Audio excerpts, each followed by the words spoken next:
organization named Youths Organization Kangabok was formed at Kangabok Assembly Constituency of Thoubal District yesterday. The organization office was inaugurated by the Jilla Parishad member Raj Mohan. Consumer Affairs, Food and Public Distribution Minister Karam Shyam stated that government is working on 6 godowns for storage of rice stock. Karam Shyam assured that the centre will surely approve of it. The capital city of Manipur, Imphal, recorded the lowest minimum temperature among all the state capitals of 7 northeastern states yesterday.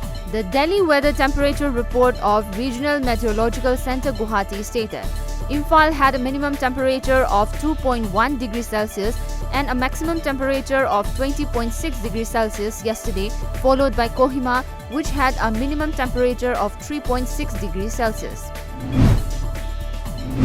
The winged visitors have started flocking the dying Iring Memorial Wildlife Sanctuary in Arunachal Pradesh. These migratory birds come to the sanctuary from far-off lands to spend the winter months.